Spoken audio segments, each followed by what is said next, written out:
So we're all dads, and You made me follow that. I know. Well, come on. Every time it was like, who's going to follow Billy Porter? Who's going to follow Audrey? Who's going to?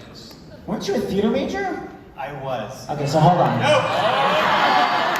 Good night, I was hoping to see you vote. What was your audition song? No, I was not a musical theater major, so... What was your monologue? Not interested. Okay, Chas. Actually, I like musicals. that's trauma-inducing, because there was a voice teacher who was convinced that I could sing, and she made me sing an Avenue Q song, and I left her office in tears. Never auditioned. What was it? You can be as loud as the hell I'm not you- wearing I'm not wearing... Okay, It's what- easy. That's It's not inappropriate. Thank Chasten, you're a new dad. We're dads of someone a little bit older. Why do you think it's important that parents are voting for blue down ballot? Oh my God, there's too much at stake. There's way too much at stake. And Audra sang that beautiful song earlier that also got me in my feels.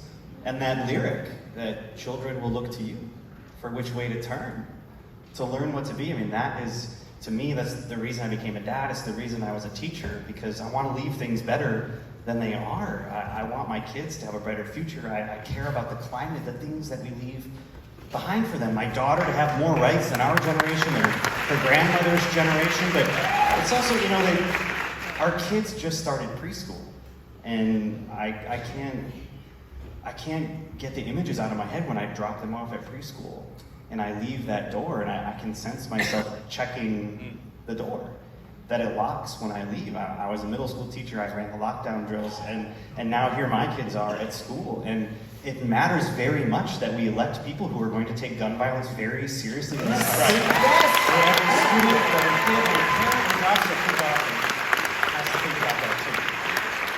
You know, when you write to Chasten, his email's sort of like, I'm a new dad, so my hours may be different from yours. So my point is, being a parent, you cannot believe how little free time you have. So people that maybe aren't parents, what can they do to help people that are like, I can't vote today, my kids have the flu, like what can they do?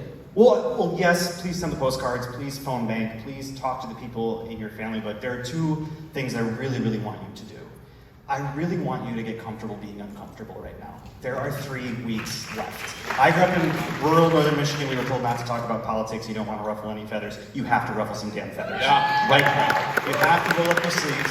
And you have to have this hard conversation. I want you to have those conversations for me, for other parents, for teachers. I want you to talk to people in your life and tell them your why. I want you to get very personal and talk to them about how politics is going to make your life better or worse, because research shows that people are more likely to vote for the person that we support if somebody that they love or know or trusts asks them to. And that is some of the hardest work in politics, is looking in the eyes of somebody that you know or you love and saying, I need you to vote this way because my kids' lives depend on it, my students' lives depend on it, our community depends on it. That is really, really hard work. And for every parent out there, please do that work, because our kids are depending on us to get this right. We're going to listen. Chasten, thank you so much. Thank you.